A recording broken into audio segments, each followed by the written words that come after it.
मैं हूं अंशिता और आप देख रहे हैं आर्टिकल 19 इंडिया। क्या बजरंग दल का बुरा टाइम शुरू होने वाला है या यूं कहें कि हो गया है? तभी तो बजरंग दल के कार्यकर्ता जगह जगह कांग्रेस के खिलाफ प्रदर्शन कर रहे हैं। दिल्ली, मंगलूर, बेंगलुरु के विजयनगर और हैदराबाद के कांग्रेस मुख्यालय समेत कई जगह पर बजरंग दल के लोग गुंडागर्दी पर उतर आए हैं। खैर, इनके लिए ऐसा करना कोई नई बात तो है नहीं, लेकिन इस बार ये प्रदर्शन शुरू हुआ है कर्नाटक के लिए कांग्रेस का घोषणा पत्र आने के बाद से। कांग्रेस ने कर्नाटक की जनता से वादा कर दिया है कि अगर उनकी सरकार बनती है तो वो राज्य में बजरंग दल को बैन कर देगी।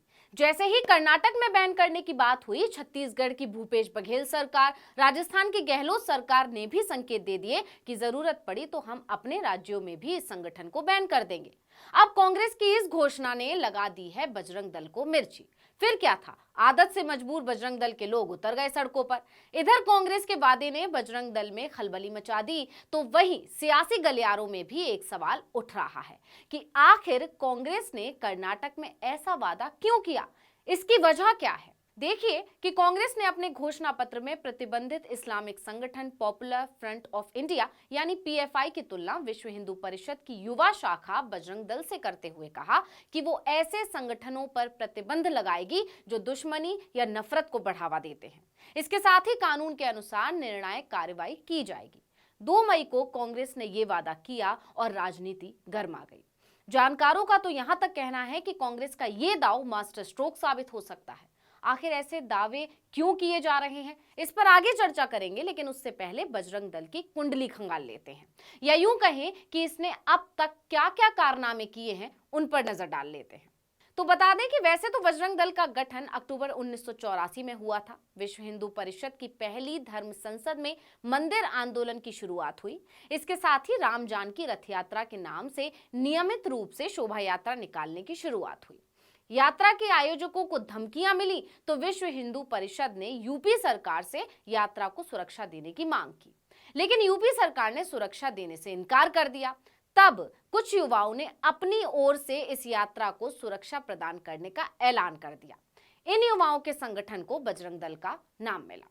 लेकिन जिस दल का गठन सुरक्षा करने के लिए हुआ था, वो देखते ही देखते गुंडागर्दी, हमलों और जान लेने का पर्याय बन गया। उसके कार्यकर्ता आज खुद गुंडागर्दी करते घूमते हैं, लोगों से मारपीट करते हैं, डराते हैं, धमकाते हैं। अलग अलग घटनाओं में बजरंग दल का नाम आता रहता है। हर साल वैलेंटाइन डे पर देश भर में युवा जोड़ों के साथ अभद्रता करने के आरोप इन गुंडों पर लगते हैं। 2003 में एक मामला सामने आया था जब बजरंग दल के कार्यकर्ता दारा सिंह ने उड़ीसा के मयूरगंज में गाड़ी में अपने 2 छोटे छोटे बच्चों फिलिप और टिमोथी के साथ सो रहे पादरी ग्राहम स्टेन्स को जिंदा जला दिया था। दारा सिंह को उम्र कैद की सजा भी हुई। ये है बजरंग दल का इतिहास, जिस पर नरेंद्र मोदी को नाज है। वो ऐसे लफंगों को बजरंग बली यानी हनुमान जी से मिला देते हैं। 2008 में ओडिशा में धार्मिक हिंसा हुई, इसमें भी बजरंग दल का नाम आया। फरवरी 2018 में पुणे के मंचर तालिका में बजरंग दल के कार्यकर्ताओं ने संभाजी ब्रिगेड के सदस्यों से जमकर मारपीट की थी। इसके अलावा इसी बजरंग दल के लोगों ने 15 अगस्त 2022 को छोड़े गए बिल्किस बानो मामले में आजीवन कारावास की सजा पाए 11 लोगों का माला पहनाकर स्वागत किया था। तो बजरंग दल और अपराध का गजब का रिश्ता है, यानी बजरंग दल का विवादों से काफी गहरा नाता है। लेकिन अब अपने सबसे बड़े और मुख्य सवाल पर आते हैं कि कांग्रेस ने कर्नाटक में ये मुद्दा क्यों उठाया। तो आपको बता दें कि ये पहला मौका नहीं है जब कर्नाटक में बजरंग दल विवादों में घिरा हो। राज्य में इसकी गुंडागर्दी की लंबी चौड़ी लिस्ट है। तटीय कर्नाटक क्षेत्र में अक्टूबर 2008 में चर्चों पर हमले हुए थे, उसमें इसका नाम आया था। इसके बाद अप्रैल 2022 में कर्नाटक के शिवमोगा जिले में बजरंग दल के 5 कार्यकर्ताओं को कथित तौर पर हलाल मांस बेचने के लिए एक मुस्लिम व्यापारी पर हमला करने के आरोप में गिरफ्तार किया गया था। जनवरी 2022 में कर्नाटक के गादग जिले में बजरंग दल के सदस्यों के हमले के समय चाकू से घायल होने के बाद एक 20 वर्षीय मुस्लिम युवक की जान चली गई थी। वहीं नवंबर 2021 में बजरंग दल के कार्यकर्ताओं के एक समूह ने कथित तौर पर बेलूर शहर के जीसस प्रेयर हॉल में एक प्रार्थना सभा में ये कहकर हंगामा खड़ा कर दिया था कि वहां धर्मांतरण हो रहा था। वहीं अप्रैल 2021 में बजरंग दल के लोगों ने कथित रूप से मंगलूर में एक मुस्लिम व्यक्ति पर हमला किया था और उसे चाकू मार दिया। व्यक्ति का कसूर सिर्फ इतना था कि वो अपनी हिंदू महिला मित्र के साथ एक बस में बेंगलुरु जा रहा था। बजरंग दल की करतूतों पर आगे बढ़ते हैं। जून 2018 में बेल्लारी पुलिस ने बजरंग दल के 3 कार्यकर्ताओं को एक शख्स की संदिग्ध जान लेने के मामले में गिरफ्तार किया था। इन्होंने मृतक पर आरोप लगाया था कि वो अवैध रूप से मवेशियों की तस्करी कर रहा था।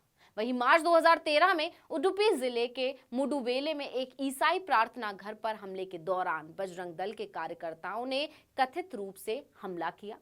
पुलिस के मुताबिक इस घटना में 7 लोग घायल हो गए थे। कार्यकर्ताओं ने वहां भी धर्मांतरण की गतिविधियां चलने की बातें कही थी। अब आप समझ ही गए होंगे कि कांग्रेस ने कर्नाटक में यह मुद्दा क्यों उठाया है, क्योंकि पिछले कुछ सालों से इस दल के गुंडों ने कर्नाटक की जनता का जीना हराम कर रखा है। इसलिए कांग्रेस ने राज्य में इसे प्रतिबंध करने का वादा कर डाला है। अब बताते हैं कि कांग्रेस का ये वादा मास्टर स्ट्रोक साबित कैसे हो सकता है। तो इसके लिए याद कीजिए 2022 हिमाचल चुनाव, जहां कांग्रेस ने ही ओल्ड पेंशन स्कीम का मुद्दा उठाया था। अपने घोषणा पत्र में पार्टी ने वादा किया था कि अगर उनकी सरकार बनी तो पुरानी पेंशन स्कीम लागू करेंगे। कांग्रेस का ये वादा रंग लाया और बीजेपी को हराकर पार्टी ने राज्य की सत्ता हासिल की। इसके बाद पार्टी वादे पर खरी उतरी और तुरंत ओल्ड पेंशन स्कीम लागू कर दी, जिससे जनता का विश्वास पार्टी पर बढ़ गया। अब कांग्रेस ने यहां भी एकदम अलग मुद्दा उठाया है और जनता को विश्वास है कि अगर पार्टी सत्ता में आई तो अपना वादा निभाएगी। आप जानते ही हैं कि इस समय कर्नाटक का सियासी पारा चरम पर है, क्योंकि 10 मई को राज्य में विधानसभा चुनाव के लिए मतदान है और 13 मई को नतीजे आएंगे।